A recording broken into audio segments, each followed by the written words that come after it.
Aloha, everybody. Happy Thursday. Um, One of our last, huh? Hard to believe this year's been going by so fast. Let's get that light on. Let's zoom in a little bit. Let you copy the top half of that warm up. We'll get busy on that. I'll let you copy the bottom half, then we'll do it and get all those answers. I know having unsolved answers is like having an itch you want to scratch, huh? You want to find out what that is. All right. I'm going to pause that. I'm going to bump it up a tiny bit so you can see the bottom of that O problem. Okay, you can't read warm up and can, but you know it's there. All right, so go ahead and copy that down, and then I'll let you see the bottom part of this where we're multiplying some integers. Hopefully, you had fun playing that slam game yesterday, and then we'll get all the answers. All right, go. You're not done yet? Okay, give you a little bit more time. Okay, you have to be done now. Let's see the bottom part. And the bottom part, all we really have are those integers. We're going to practice multiplying. And remember, right, if it's a positive times a positive, your answer is a positive. If it's a negative times a negative, your answer is a positive. But if they're different, you have a negative times a positive, your answer will be negative. And if you have a positive times a negative, your answer will be negative. Now, remember, how does that work with a karma math? A positive thing happening to a positive person, a good thing happened to a good kid, right? That kid was just really nice to you. We like when nice things happen to the good kid, right? All right. And over here, we have a bad thing happen to a good kid. We don't like that, right? That's bad. That's negative. Okay. And we don't like a good thing really happening to a nice or a bad person, right? If that kid's a bully, you don't want him to win the raffle. We think that's bad. However, if that bad person is trying to do a bad thing and trips and falls down the mud, we're probably going to smile, huh? That's karma. All right. All right. Copy that down. Do your best. And then we'll get busy. Okay. Done with the pause. Let's go up to the warm up there. Those diamonds. What two numbers have a product of negative 12 and a sum of 1? What? Well, think of numbers that multiply together equal 12. Okay. And what you're kind of looking for now, instead of a sum, if you got a negative up there, you're kind of looking for the difference, right? So I'm looking for two numbers. When I multiply, I get 12. But when I subtract, I get 1. So 2 and 6, when I multiply, I get 12. But when I subtract 6 minus 2, I get 4. I want a 1 here. How about 4 and 3, huh? So 4 times 3 is 12. I will have to make one of these negative to get a negative 12. Since when I add, that should be multiplying, huh? When I add these two, I'm going to get a positive. Then I want the bigger of the two numbers to be positive. So the 4 gets to be positive. The 3 is negative. Now let's double check it. 4 times 3 is 12. So 4 times negative 3 is going to be a negative 12. Again, 4 times something, it's this plus this plus this plus this. I owe 3 plus I owe 3 plus I owe 3 plus I owe 3. Total, I owe 12. Okay?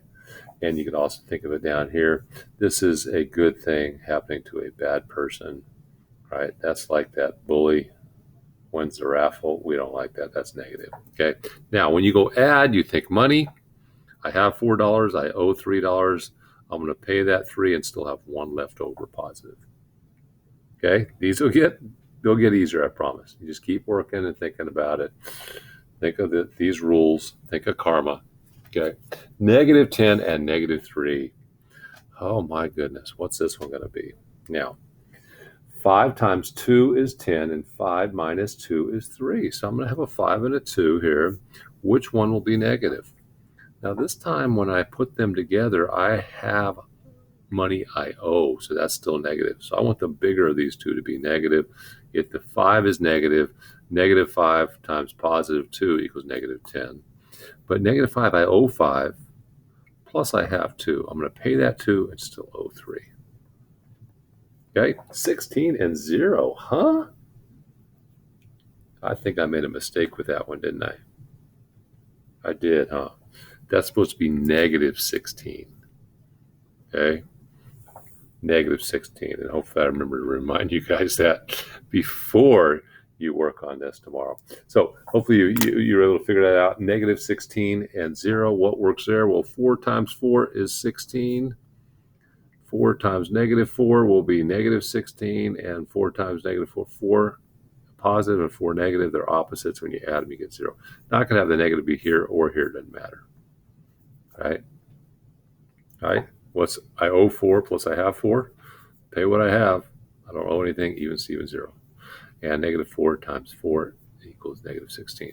How about positive 24 but negative 11? Huh? That's going to be negative 3 and negative 8. I owe 3 plus I owe 8 more. I owe 11. Negative 3 times negative 8 is positive 24. Okay, we'll come back to this. What number squared equals 25 over 81? We figured out 5/9. How about 9 over 256? Got that one? 3/16. 16 over 49? Remember, it's not an 8 on top. Any of you Zoomies know this? Good job. 4 sevens. All right. Oh. Remember that stands for order of operations. And remember how I don't like PEMDAS? I like the P because parentheses always happens first, no matter what, right? They can be these big ones, the fancy ones, the big brackets, they happen first.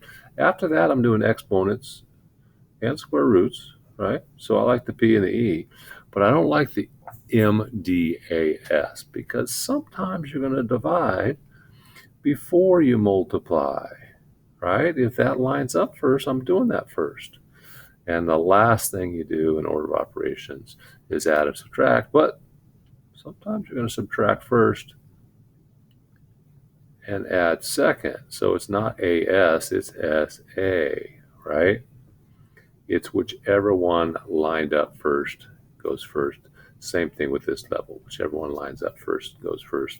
But you have to do parentheses before anything else, and you have to do exponents before you multiply or divide or add or subtract.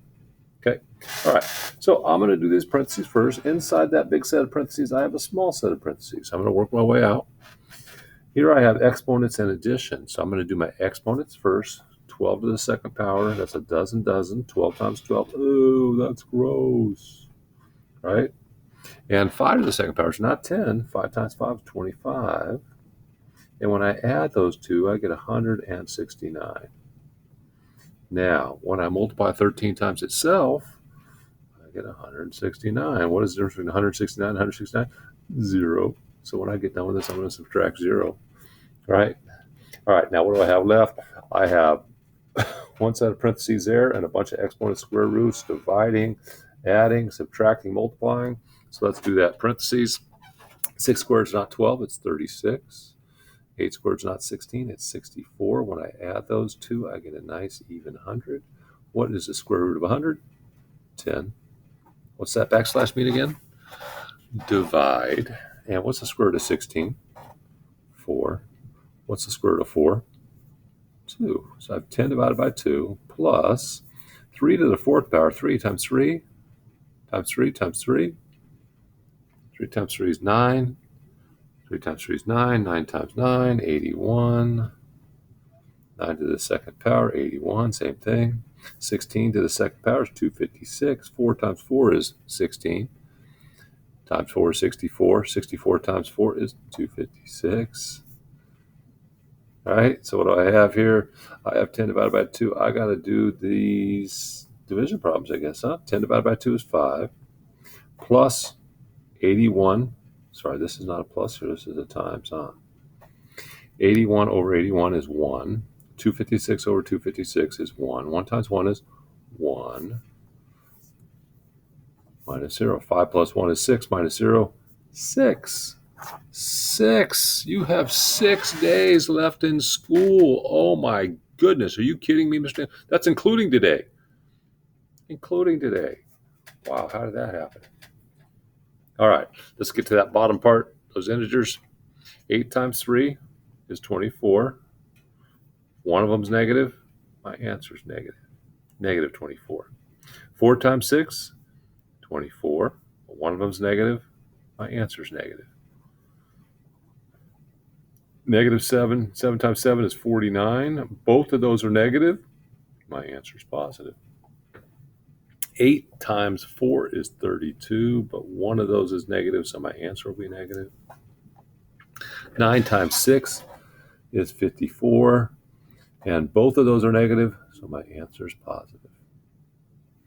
3 times 7 is 21. One of those is negative. My answer will be negative. 6 times 4 is 24, but one of those is negative. My answer is negative. And negative 3 to the third power. Remember what an exponent is. That means I got to go negative 3 times negative 3 times negative 3, right? 3 times. Negative 3 times negative 3. 3 times 3 is 9. Both those are negative. I get a positive 9. But I'm going to multiply it by a negative 3. 3 times 9 is 27. Since one of those is negative, I get a negative answer. All right? All right. If all you wanted to do was that math and you're afraid of that Ken, your chicken, you may run and hide under the covers now, right? Right? Go ask mom to keep you safe. Okay? Everybody else, all you brave souls, let's get the answer to the Ken. All right, what do we got here? Well, let me see. I know this is a 4 and a 1 or a 1 and a 4. All right? No, this can't be a 4 and a 1 now. It has to be a 3 and a 2. 4 and a 1 and 1 and a 4. This can be a 4 divided by 2 or 2 divided by 1, huh? But notice I didn't say that this could be a 3. There's no way to have a 3 here. There's no way to have a 3 here. So I'm going to start right there and put a 3. Okay? Now, I know this could be a 4 and a 1 or 1 and a 4. This could be a 4 and a 2 or a 2 and a 1. Okay? Neither of those can be... Oh, that's not helping me, huh? That's not helping me. Okay, so if this is a 3, this can be a 4 or a 2.